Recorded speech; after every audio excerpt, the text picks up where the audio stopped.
Bonjour tout le monde et merci d'être là. Jason pour jaser Conversation au Saint-Jean est une initiative de la communauté francophone accueillante. Mon nom est René Morel et aujourd'hui, j'ai le plaisir d'accueillir France Boucher. France est native de la région de Baker Brook, dans le Haut-Madawaska, mais elle vit dans la région d'Edmundston depuis longtemps. France travaille comme bénévole avec des nouveaux arrivants depuis plusieurs années. Bienvenue, France. Merci de venir jaser avec moi aujourd'hui. Bonjour, René. Ça me fait plaisir d'avoir été invitée à faire partie de Jason pour jaser. Alors, écoute, toi, d'où vient ton intérêt pour travailler avec les nouveaux arrivants? Parle-moi de tes premières expériences. Je pense qu'à la base, avoir égard aux étrangers qui vivent parmi nous, ça fait partie du christianisme. OK? Ça a commencé, je dirais, en 1995, quand on a eu cette personne-là, une Congolaise, qui était à notre église. Puis tout de suite, moi puis ma soeur, on s'est fait signe, puis on a dit, on va vers elle, on va aller demander son nom puis se présenter. Fait qu'on est allé se présenter, puis tout de suite dans la semaine, j'ai rencontré la même personne au Jumpers. Puis après avoir passé 3-4 minutes à jaser, je l'ai invitée à souper pour le vendredi d'ensuite. Puis elle est venue, puis ça a commencé une amitié qui a duré pendant des années. Elle est décédée maintenant, c'est pour ça qu'elle dit.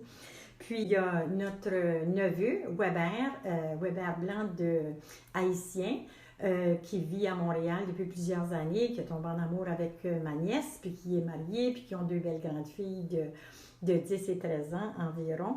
Puis Weber, il fait partie de la famille, c'est tellement bien mélangé, on l'aime beaucoup. Puis on a nos petits faits cocasses avec lui, bien souvent. Puis aussi avec Philomène T.E., c'est quelqu'un qui me l'avait référé comme de quoi elle déménageait de Montréal pour s'en venir faire son bac ici en nursing. Puis avec 3 enfants puis un mari, puis j'ai été demandée de chercher un appartement pour eux et j'ai fait ça. Là, ça lui a enclenché une amitié qui a duré toutes les années qu'ils ont été ici. Fait que toi, tu as même commencé à faire du bénévolat ou t'engager avec l'accueil des nouveaux arrivants, même avant qu'on ait le centre de ressources pour nouveaux arrivants, bien avant qu'il y ait des structures en place. Ouais. Et quand formellement as-tu décidé de faire du bénévolat avec soit le centre de ressources pour nouveaux arrivants ou d'autres structures? C'était vraiment après plusieurs années que j'étais à la retraite. Puis que je trouvais que je pouvais faire plus pour ma communauté. J'avais beaucoup d'années de bénévolat au centre correctionnel. J'en avais du bénévolat au niveau de l'église depuis plusieurs années, mais je voulais faire d'autres choses, plus dans la communauté. Puis c'est vraiment le centre de ressources qui a retenu mon attention parce que là, je pourrais aider à des personnes qui sont en train de s'installer dans notre région. Puis ça fait plusieurs années que Oui, ça fait, avec le centre de ressources, ça doit faire au moins 4 ans. Les années passent vite, ça peut faire peut-être 5 ans, je ne sais pas, 4 ou 5 ans. C'est quoi ton rôle? C'est quoi tu fais pour aider les nouveaux arrivants? Des fois, j'ai besoin de prendre la voiture du centre de ressources pour aller les chercher, les amener à leur rendez-vous. Ça me donne la chance d'en connaître quelques-uns. Des fois, c'est de les rencontrer pour différentes choses. Des fois, des papiers à remplir ou ils ont des questions. Il y a un couple qui voulait perfectionner leur français. Ils arrivaient de la Tunisie, ils voulaient perfectionner leur français. Puis, j'ai passé plusieurs semaines à raison de 1 soir ou 2 par semaine parce que c'est eux autres qui voulaient ça comme ça. Puis, ça a juste pris comme 4-5 semaines. Puis, j'ai déjà eu des commentaires de leurs amis que j'ai rencontrés puis qui ont dit leur français est tellement amélioré dans l'espace de 4 semaines. Qu'est-ce que tu as fait avec eux? Oui. Mais souvent, c'est ça, les nouveaux arrivants ont besoin d'un contact, de quelqu'un qui vit déjà dans leur communauté pour poser des questions banales. Là. Ça peut être par rapport au recyclage, ça peut être par rapport à où aller acheter telle chose ici ou là. Tu sais. Qu'est-ce que les gens dans la communauté peuvent faire comme au jour le jour là, pour rendre la communauté plus accueillante? C'est premièrement, à chaque fois qu'on rencontre un nouvel arrivant, on devrait toujours faire un grand sourire parce que eux, ils ont pas encore vraiment d'amis. Ils n'ont pas de tante, ils n'ont pas d'oncle, ils n'ont pas de neveu, ils n'ont pas leur frère, leur soeur, leur belle-sœur, ils n'ont personne autour. Donc, c'est vraiment important de connecter avec au moins un beau grand sourire. Puis, c'est de développer des amitiés, d'ouvrir nos maisons, de se rendre disponible Des fois, ça leur prend 1 an ou 2, même les étudiants internationaux ou les gens en général, ça leur prend facilement 1 an ou 2 avant d'avoir leur licence, leur cours de conduite, leur propre voiture. Donc, c'est une belle occasion de leur rendre service. Des fois, ils ont des questions, tu fais une petite recherche pour eux. Toi, ça va te prendre 3-4 minutes, puis tu vas pouvoir leur envoyer la réponse par texte. S'inscrire comme bénévole aussi avec le centre de ressources, c'est une... il y a du beau travail qui peut être fait là. C'est une belle ouverture sur le monde. Enfin, les gens vont rester s'ils tissent des liens, s'ils tissent des liens d'amitié.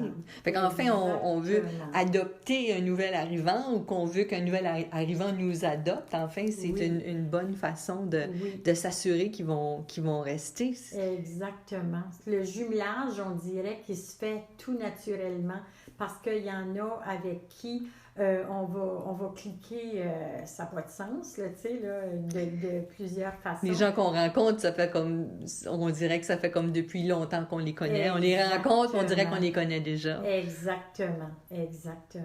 Et toi, tu n'as pas toujours vécu dans la région, tu as déjà été nouvelle arrivante dans une région, toi aussi. Oui, parle-nous un peu de j'ai, à 20 ans, après qu'on était mariés, mon mari a été embauché comme policier à Toronto. Donc, on est déménagé. Donc, j'ai été nouvelle arrivante à Toronto. J'ai été travailler. Puis, j'ai vraiment été bien servie. Il y a du monde tout de suite autour de moi, vu que j'étais française. Il y a des Français qui se sont approchés, qui sont devenus des amis, que les 3 ans qu'on a resté à Toronto, ils ont vraiment été là pour nous. Est-ce que tu parlais anglais quand tu es arrivée à Toronto, Oui, toi? c'était un drôle d'anglais, là. Il y avait beaucoup de plaisir à m'entendre, là. Mais ça fait rien, j'ai développé mon anglais parce que je pouvais le lire puis l'écrire. C'est juste que j'avais pas eu l'occasion de le parler. C'est quoi qui était les plus grands défis pour toi en tant que nouvelle arrivante? Tu arrives, mais Toronto, c'est premièrement anglophone, puis deuxièmement, c'est une grosse ville, là. Tu viens d'une petite communauté, là. Oui, exactement. C'est un défi de s'intégrer dans une grande ville, c'est ça. Tout se fait, il y a beaucoup de choses qui se font au niveau du travail. Là, tu rencontres des amis, tu sais, puis ça... c'est ça. Puis de là, ben là, tu commences à connaître les centres d'achat. Tu sais, on n'avait pas d'enfants quand on était à Toronto. Ça fait que, oui, c'est tout un défi. La mentalité de petite région qu'on a pour s'en aller dans une grande ville. Et aussi, on a resté à Fredericton après qu'on avait les 4 enfants. On est allé vivre pour un contrat de 2 ans que mon mari a eu à Fredericton. Donc, on a dû s'adapter à vivre dans une région... bilingue, oui, mais beaucoup d'anglais aussi. Puis, oui, ça a été intéressant aussi. Il y avait des défis. Ça prenait tout le temps quelqu'un pour répondre à nos questions. J'avais mon frère qui était déjà là. Ça fait déjà là. Ça aide. Beaucoup. Un choc culturel, as-tu vécu ça? Un choc culturel. S'ennuyer de la place, s'ennuyer de chez vous, s'ennuyer des gens, parce que c'est pas évident. Parce que quand j'ai resté à Toronto, c'était pas comme aujourd'hui où ce qu'on a les choses, les médias sociaux, qu'on peut se parler à tous les jours. Puis dans ce temps-là, moi puis ma mère, on s'appelait une fois par 2 semaines. Une fois par 2 semaines. Une fois c'était son tour, puis une fois c'était mon tour. Ça fait que tu vois la distance... j'avais eu ma mère toujours présente là, mon père aussi, puis là, tout d'un coup, on se retrouve loin, puis les défis sont là.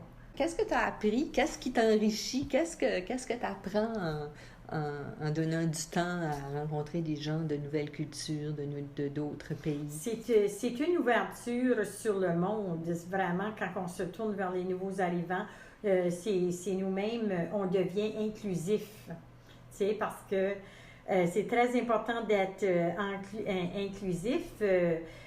Si les personnes âgées de notre région s'ouvriraient au monde, s'ouvriraient aux nouveaux arrivants, ils ne s'ennuieraient plus jamais. Parce que moi, je ne m'ennuie pas parce qu'il y a du monde dans ma vie, puis ma vie est meublée avec plein de nouveaux arrivants. Pendant que je me préparais pour cette petite entrevue-là, j'ai mis des noms que j'ai connus, puis que j'ai eu des rapports personnels, mettons des vraies choses personnelles avec eux. Puis, je t'ai rendue à 25 noms. Puis après, je partageais ça avec mon mari, puis il m'en donnait à d'autres. As-tu mis ça, puis as-tu mis elle, puis as-tu mis lui, puis as-tu mis ce couple-là, puis ça fait que c'est ça. Ça s'accumule vite, on s'en rend pas compte. Il y a beaucoup d'avantages. Souvent, les gens sont très respectueux, ils sont très instruits, puis ils vivent vraiment un défi parce qu'ils citent, là, pour 2 ans à peu près, il n'y a personne qui a besoin de leur bac, puis il n'y a personne qui veut reconnaître leur maîtrise, puis il faut qu'ils fassent les équivalences, puis des fois ils vont aller chercher un diplôme canadien, puis les défis sont grands, mais ils sont ouverts à développer des amitiés, puis c'est tout à notre avantage au niveau de la province de développer cette diversité culturelle, devenir une province multiculturelle. Dans le nord-ouest du Nouveau-Brunswick, c'est vraiment un défi parce qu'on était quasiment monoculture. Je ne sais pas comment dire ça, là. Mais c'est ça, de devenir multiculturel, c'est vraiment important. C'est un bel aspect à développer. Puis on a toute la plus belle occasion au monde pour le développer, notre multiculturalisme. Puis, dans la nouvelle campagne de sensibilisation de la communauté francophone accueillante du Haut-Saint-Jean, le slogan, c'est « Dans le fond, on se ressemble ». Oui, oui. Malgré nos différences, malgré les différentes cultures, malgré tout ça, on trouve toujours des points en commun. Toujours, toujours. Parce qu'à la base, on est tous des humains, puis on a tous des besoins. Puis on a toute une vie émotionnelle, puis on a tous des rêves, puis on a tout un passé à gérer. On a beaucoup de choses. Ça fait qu'à la base, on finit par trouver beaucoup de points en commun qui fait beaucoup de points pour s'ouvrir, pour parler, pour échanger. Et le bénéfice, il y a plus de bonheur à donner qu'à recevoir. Donc, quand on est avec les nouveaux arrivants, on donne beaucoup, mais le retour est extraordinaire. Bien, merci. Ça fut un réel plaisir de jaser avec toi, France, aujourd'hui. Merci pour tout ce que tu fais, pour le temps que tu donnes, pour ton grand cœur aux gens de la communauté. Merci beaucoup d'être venu jaser avec moi aujourd'hui. Tu es vraiment la bienvenue. Ça m'a fait plaisir de faire partie de cette émission-là. Alors, France Boucher est bénévole qui travaille avec le Centre de ressources pour nouveaux arrivants du Nord-Ouest et qui s'est impliqué avec des nouveaux arrivants depuis plusieurs années. Merci à France et merci à vous, chers auditeurs et auditrices, d'avoir été des nôtres. Je vous invite à vous abonner à notre chaîne et ne pas oublier de cliquer sur l'icône notification pour ne pas manquer nos prochains épisodes. Et surtout, n'hésitez pas à partager dans vos réseaux. Cette émission est une réalisation de la communauté francophone accueillante qui regroupe la ville d'Edmundston, la communauté rurale du Haut-Madawaska et la Première Nation malécite du Madawaska dans le nord-ouest de la province du Nouveau-Brunswick. Ce projet est rendu possible grâce au financement du ministère de l'Immigration, Réfugiés et Citoyenneté Canada. Tout droit réservé en cette année 2021. Merci et à la prochaine!